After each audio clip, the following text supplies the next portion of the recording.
Good morning, Vietnam, Indy. Oh yeah, it's flipping morning, Jesus Christ, John. And this probably will be good morning and goodbye, Vietnam, from us. No. We are now leaving the Saigon City Hotel. Saigon City Hotel, which is And lovely. And Spa. And we are going to Phuket. I think probably my third home. Your third home. How many homes have you got, John? Well, there's Bangkok, there's Pattaya, obviously, and then somewhere in there there's Portsmouth in England, which you don't want to think about. Indy is particularly tired because we decided instead of going to bed early like all good, well-behaved backpacker traveller type people, we decided to stay out till what time? Too late time. Gone 3 a.m, probably 4 a.m, and going to get up at 6:30. Good move. Anyway, hope you enjoy the vlog as we now take you from Ho Chi Minh City to Vietnam to Phuket in Thailand.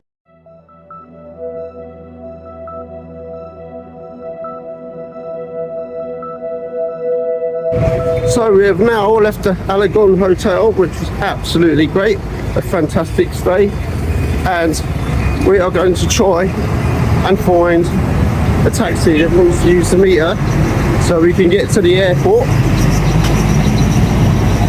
which you might think it'd be easy, but these days it doesn't seem as easy to do anything because they've got these stupid grab taxis where people do it on phone apps. It's not quite the same, but we will do it, and we're going to see if Indy can do it on his own. We'll see.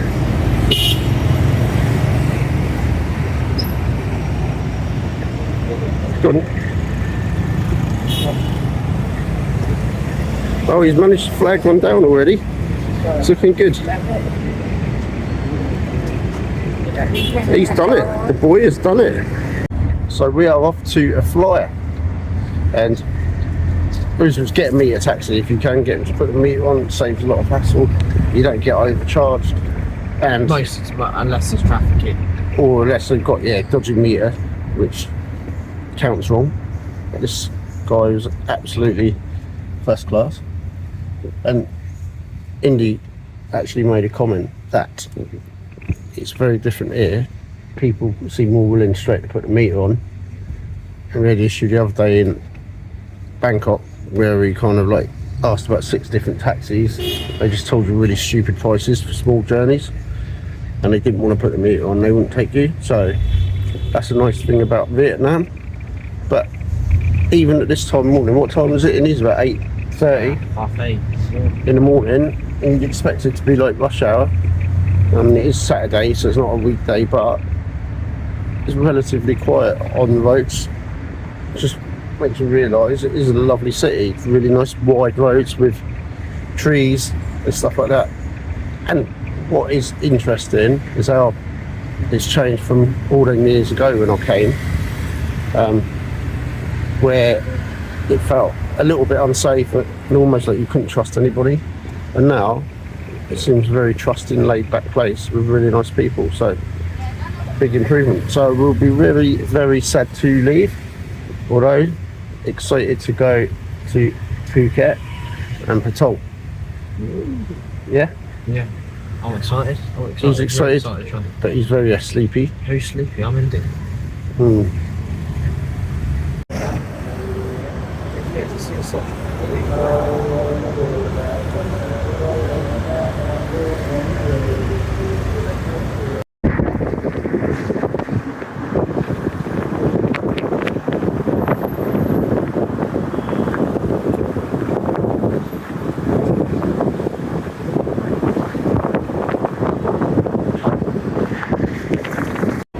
Well, we have now arrived at the Vietnamese International Terminal. I'm not going to try and pronounce the name of the airport because I'm going to absolutely butcher it. However, the taxi ride was nice and simple.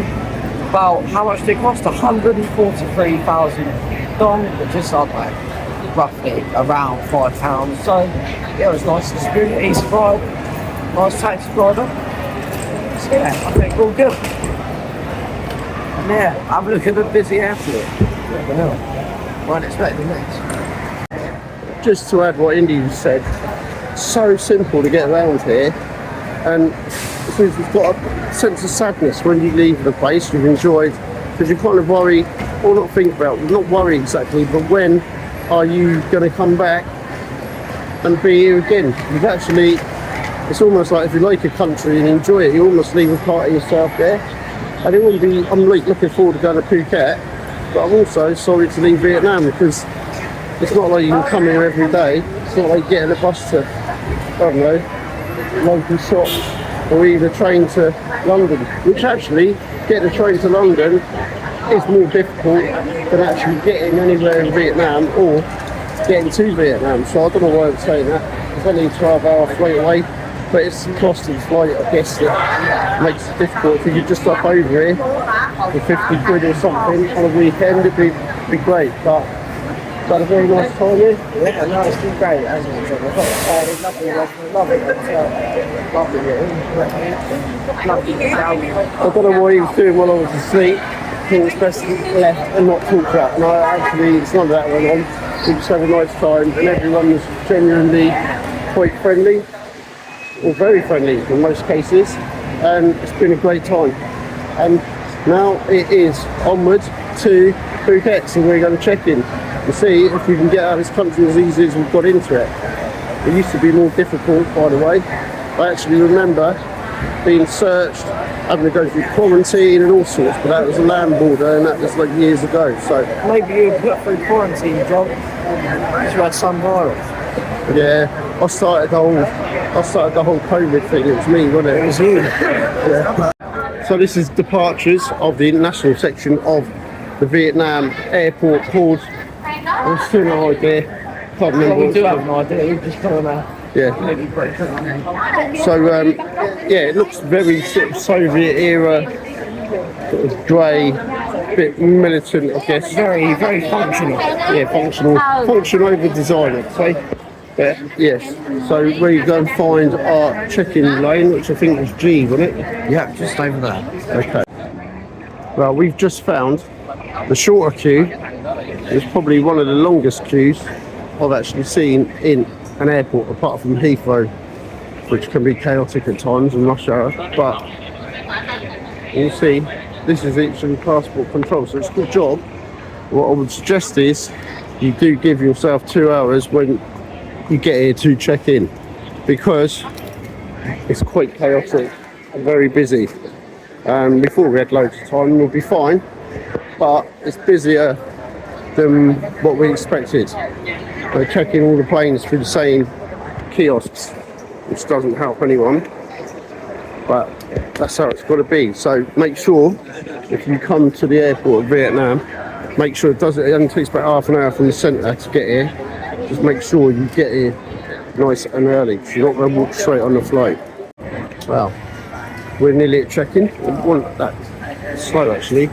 And one tip, don't show them your bag that you're taking on as hand luggage. If you've only got carry-on luggage, rather than paying extra for your real luggage, try to keep the bag out of sight if it's a little on the larger side, because then they're usually quite lenient with it.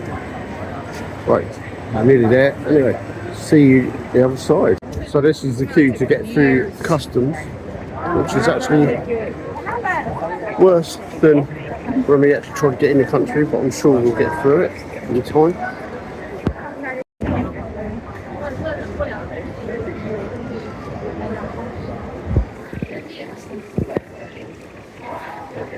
So we're still here in the queue, where we've got to go through yet another check, and then another check.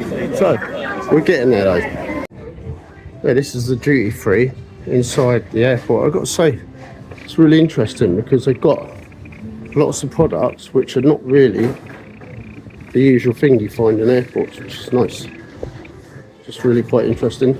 See, like, it's all local coffees and Vietnamese goods, not like international brands.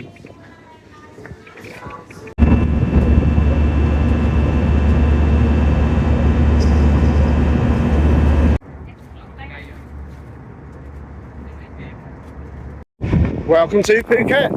Yeah, back again. I think it's the first time for nearly 2 years. Yeah. Is it something like that?